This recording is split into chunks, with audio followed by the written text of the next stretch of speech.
Histories and Happenings. Ghost ships. Every now and then a panic sweeps through the port that a ghost ship is approaching. The panic is generally unfounded, but there has been at least one occasion when it has not been. A ghost ship is an actual ship that is inhabited by the ghosts of all crew, passengers, and livestock, even seabirds, that were on board at that moment it became ghostly. No one knows whether these ghosts understand what has happened to them, for they appear to carry on with their lives as usual, sailing the ship aimlessly across the oceans. It is very rare for a ghost ship to actually put into a port, but there is a credible story of one arriving at the port at the dead of night during a snowstorm some 50 years ago, and leaving at sunrise. A ship becomes a ghost ship by two methods. A ship may anchor off one of the spirit islands at the dark of the moon. At the rising of the sun she will become a ghost ship, and all on board will be ghosts. A ship may also encounter a ghost ship out at sea. The ghost ship may appear to be asking for help or to be adrift. The living ship will draw alongside the ghost ship to offer assistance, and as soon as the living ship touches the ghost ship, she and all on board will become ghostly. There have been incidents of grieving relatives who have chartered a ship in order to catch a glimpse of their ghostly loved ones from afar, and to try to communicate with them. Naturally, it is very difficult to charter a ship for this purpose, skippers being a superstitious breed. No port skipper will accept such a commission since the incident of the Adora, and a fishing boat chartered for such just a purpose. The Adora actually found the ghost ship it was searching for, but was blown alongside it and became one itself. Beetle's uncle, then a boy of 14, was reputed to have been lured on board the ghost ship that snowy night at the port, although for years his mother refused to believe it. In her old age, she chartered a ship to go looking for her son, and she never returned. The family always believed that she had found her son's ghost ship and jumped aboard. Turkish Fume. Turkish Fume had, when living, once commanded the army of a particularly nasty minor potentate of a small principality that bordered on the endless desert. The potentate had ambitions to be ruler of a considerably larger amount of land, and so set about annexing his neighbors. He had little success until he employed a young mercenary by the name of Turkish Fume. Turkish Fume was on the run from his own country after an unpleasant episode that became known as the Great Betrayal, and he was glad of a chance to reinvent himself. He was a charismatic young man whose elaborate stories people wanted to believe, and so very often they did. The potentate gave him his entire army to command, not as impressive as it sounds, and Turkish Fume's tales about being the youngest general in his own country were put to the test. Due to a combination of luck, recklessness, and the fact that all his critics had mysterious and unpleasant accidents, Turkish Fume was considered successful. It was here that he encountered his first platoon of warrior jinn, and it was due to them that he successfully invaded 4 neighboring castles, always by tunneling beneath their walls, or using existing supply tunnels. He became known as the Night Sneak. A scandal caused him to leave his post suddenly, and some years later he arrived at the castle. The Lucy Gringe. Lucy is very proud of the fact that she now has a fishing boat with red sails named after her. All through the last evening on the island, Jakey had gathered his courage to ask Lucy something, but he was afraid she would just laugh and call him Fishbrain. If Beetle hadn't offered him some fizz fruit, it might never have happened. Fizz fruit was the most amazing thing that Jakey had ever tasted, and it gave him an idea. Cup in hand, he went to find Lucy, who was standing by the water's edge, thinking of Simon Heap. Near by, the Marauder was drawn up in the shallows, its anchor dug into the beach. Jakey took a deep breath and gathered all his courage, more than he had needed for a very long time, and made the longest speech of his life. "Lucy, I knows you won't come with me on my boat, but however much I'd like you to, so I wants you to name her. She's my boat now, see, and I can give her a name that I like, so you have to pour this fizzy stuff over her and say, 'I name this ship the Lucy Gringe,' all right?" "Oh, Jakey!" Lucy was lost for words. "I'll probably just call her Lucy for short," said Jakey. "It's a nice name, Lucy." Skipper Frye and the Crows. When Milo and his crew returned to the Keris, armed to the teeth, they found Skipper Frye and the Crows in no state to offer any opposition.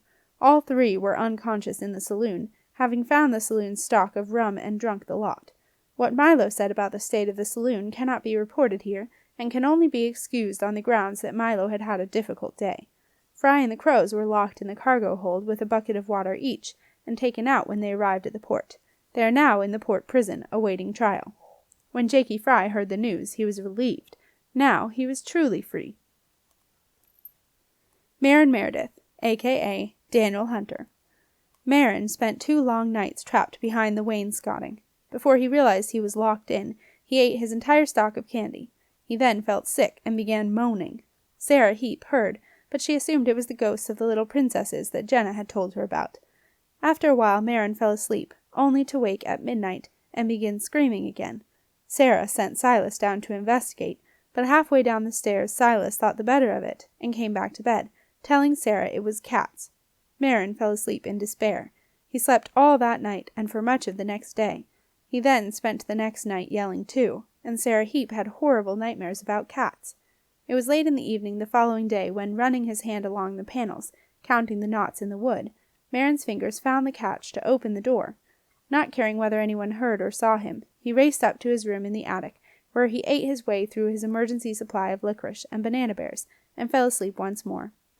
The next morning Maren was tempted to forget about the manuscriptorium altogether, but then thought better of it. He liked the scribe's uniform. It made him feel important, and besides, he needed the wages to buy more licorice. Maren could hardly believe his bad luck in bumping into Aunt Zelda, but he thought he handled it pretty well. He had breezed confidently into the manuscriptorium, expecting to be welcomed back, only to find that Jilly Jim was no longer quite the pushover she had once been. She descended on him with demands for some kind of key, which it was true he had hidden, but it really wasn't his fault, and he didn't see what the big deal was about. He had only done it because the ghost of the vaults had told him it was manuscriptorium joke day, an old tradition, and the newest scribe had to hide something and see how long it took to be found. The ghost had helpfully told him the codes for the key safe, and even suggested a hiding place, an old hidden chamber under the loose floorboard below the front office desk. Jilly Jin didn't seem to see the joke at all, not even when Maren gave her the key back. Maren did not think it was at all fair when Jilly Jin told him he was to be on door duty outside the vaults until the ghost of the vaults could be found. It was cold and creepy, and no one came to see him, and he didn't like the way the scribe snickered when he came up to the manuscriptorium either. Maren spent the next few weeks shivering in the chill outside the vaults, and twisting the two-faced ring on his thumb, planning revenge. He would show Jilly Jin, and he would show those stuck-up scribes too. The Sphere of Light. Meyer's Sphere of Light was one of the ancient wonders of the world. The light is cold to the touch, and its source of energy is unknown. It is thought to go back to the days of beyond, when, legend has it, a chain of lights encircled the earth, guiding mariners on their way. Meyer is descended from the guardians of the light, who in turn were descended from the mysterious guardians of the sea. It is not known where the cats came into the family tree. The Lights of the Isles of Syren. The 4 lighthouses around the Isles of Syren were built by guardians of the seas as part of a program to protect sailors from what were then called troublesome spirits. In each was placed a sphere of light, and 2 keepers were appointed to tend it. In ancient times, many islands were inhabited by spirits. The vast majority of spirits were merely mischievous, and would do no more than engender the odd storm for their amusement. But some, like the Syren, were malevolent, and would pass the time by luring ships to their doom, or sailors to madness upon their island. The Syren was unusual in that she combined a power of devastatingly beguiling song with being a possessive spirit, and so 4 lighthouses were placed around the group of islands to mark the range of the Syren song, past which it was not safe to go. The lighthouses were very effective, and the Syren hated them. Over the years she had contrived to get the lights removed from 3 of them, along with their keepers. The Syren was a beguiling spirit, and she had had many willing ghost or spirit helpers, but Turkish Fume was the only one who had managed to use the Syren to his advantage. The Army in the Chest. Some merchants had spent their lives searching for the chest containing the army of Jinn, which they knew would command an astronomical price. Across the centuries, a huge number of battered old chests containing all kinds of garbage, including empty lead tubes, had been sold to gullible merchants for exorbitant prices. Most merchants no longer believed the chest existed, and those who continued to search were thought fools at best and deranged at worst.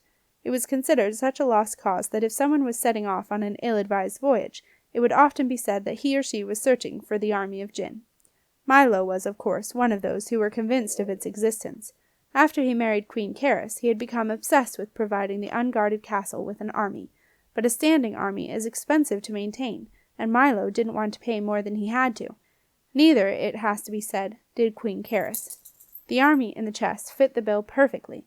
No maintenance, no housing problems, no massive food bills, and no trouble on the street from a bored garrison. And so, very soon after his marriage, Milo set off on his first voyage to search for the chest, combining many profitable ventures along the way. Milo was not to know that Tertius Fume had tracked down the chest some years previously, and had been trying to work out a way of getting it back to the castle for his own use. The ghost was tired of the sloppy way the castle managed its affairs, and he was particularly disgusted with the fact that there was now a female extraordinary wizard in charge. Tertius Fume knew he could do things better, but he needed force to back him. For him, too, the army of Jim was a perfect solution. Through the ghostly grapevine, Tertius Fume had found out that Milo was searching for the chest, and he decided to use that to his advantage. It did not take long before Milo had swallowed the bait. Not only did he buy the chest for more money than Tertius Fume could believe, he also provided the transportation. It only remained for a little arrangement with the Siren for Tertius Fume's plot to come to fruition. A deal was struck whereby, in exchange for access to the ice tunnels, Tertius Fume agreed to remove the last remaining light, which he had intended to do anyway. It was, as Tertius Fume had boasted to the uncomprehending skipper Frye, a win-win situation, or so he thought. Saira Siara. It was being a reluctant witness to the deal between Tertius Fume and the Siren that set Saira on her road to freedom, but it was a long and perilous road. Deeply unconscious, Saira was taken back to the port on the Keris. A few days later she was placed in the quiet room in the Wizard Tower sick bay, which had previously been occupied by Ephaniah Grebe and Hildegard Pigeon. They were now well enough to be moved to the main area of the sick bay. Every day Septimus visited her, and told her what he had done that day, but Saira slept on, and on, and on. Meyer and Murano cat. Meyer and Murano were the last of the cat family, which had manned, or was it catted, the 4 lighthouses that guarded the Isles of Syren. A combination of isolation, a lack of incomers, and various schemes of the Siren had brought the cat family to the brink of extinction. Murano had indeed been killed by the crows. Thin Crow had pushed him out of the bunk-room window. Murano had bounced off the rocks below and sunk without a trace. Meyer had taken the red tube to look for him, but had found nothing. The strong currents that swirled around the base of the lighthouse had taken Murano's body to a deep-sea trench some miles away. Chimney. Chimney had had many names in his and her many existences. Chimney was not the worst name, but it was by no means the best. Many were the times when the turtle trader's 4th wife wondered if she had made the right decision to become a genie. But when she remembered the turtle trader, she figured she had. Overall, she had had some good existences. Cleaning out the horse mess in King Ogsy's tables had already been the worst. The best had been as a handmaiden to a beautiful princess in a palace on the eastern snow plains, until she had mysteriously disappeared. Chimney still missed her, and wondered where she had gone. What the genie hated was its dreaming time in the cramped gold bottle, an indescribable boredom combined with the unbearable urge to expand. But once the genie was out in the world, dreaming time was forgotten, and life began again. Chimney knew it was too early to judge his new life, but one thing he did know. So far, it had not been boring. Village Chief, the game. The game can be played by 2, 3, 4, or 6 players. If played on sand, any higher number of players are possible, but it must be an even number. Just add more huts to your village. The game is played as a series of rounds. You can decide in advance how many rounds to play, in which case the winner will be the person with the most huts, or you can play until someone has won all the huts. For a normal-size game, maximum 6 players, you will need 48 small pebbles, beans, or shells of a similar size, and wet sand. You can either play on sand left by the outgoing tide, or wet it with your water gnome, as Beetle did. Use your fist to make 2 parallel lines of 6 depressions in the sand. These are the huts. The collection of huts is known as the village. Place a family of 4 pebbles, shells, beans in each hut. Allocate an equal number of huts to each player. The aim of the game is to capture pebbles. Each family of 4 pebbles will give you 1 hut in the next round. How to play. Moves are made from right to left, counterclockwise. The first player picks up all the pebbles from one of her own huts, and going in a counterclockwise direction, drops them one by one into each consecutive hut. If the last pebble lands in a hut that already has pebbles in it, the player continues the move by picking up all the pebbles in the last hut, and continuing to drop them one by one around the village. At the beginning of the game, when there are a lot of pebbles in the village, the move may continue in this way for several runs. If any hut becomes 4 pebbles during play, the pebbles are removed and kept by the person who owns the hut. The exception to this is if the player's final move makes a hut of 4. Those 4 pebbles then become the player's property. The game continues with each consecutive player taking a turn. All players must start their turn in their own hut. If they have no pebbles in their hut, then they miss their turn and wait until it comes around again. When there are only 8 pebbles left on the board, play becomes much slower. The winner of the next hut of 4 wins all 8 pebbles, so the last hut is a double win. Each player then counts their pebbles out into huts of 4 around the village again to see how many huts they have won. If you have no pebbles, you are out of the game. The next round of the game continues with the new huts. The more huts a player has, the easier it is to gain even more. It's a tough life. Stanley. Stanley was overjoyed to receive a personal message from the princess, albeit delivered by a messenger wearing a very odd yellow hat, which he hoped was not the new palace uniform. The message was as follows. Ship to shore. To Stanley, head of message rat service, East Gate Lookout Tower, the castle. From the Princess Jenna Heap on board the barkentine Caris. Message reads, Please be advised consignment of rats expected. Merchants Quay disembarking the Caris. They are all yours, Stanley. Stanley walked around in a daze of delight for some hours, clutching the message to him. He was still a friend of royalty. For a brief moment he wished that he could tell his ex-wife, Donnie, about it, and then he pulled himself together. It was none of Donnie's business. It was his business now, and his alone. Actually, thought Stanley, that was no longer completely true. He now had 4 orphan ratlets to think of. Stanley went over to a little basket in the corner, where 4 brown furry creatures with little pink tails were asleep. He had only found them the previous night, but he already felt as if he had known them all his life. Sydney was the quiet one, Lydia, small and snuffly, Faith, large and confident, Edward, boisterous and a little silly. He loved them all 100 times more than he had ever loved Donnie. Loath to go, but knowing he must, Stanley placed a large bowl of milk and some porridge scrapings beside the blanket. Be good, he told them. I will be back soon. He tiptoed over to the door, hopped out of the rat flap, locked it, and set off for the port, with a spring in his step.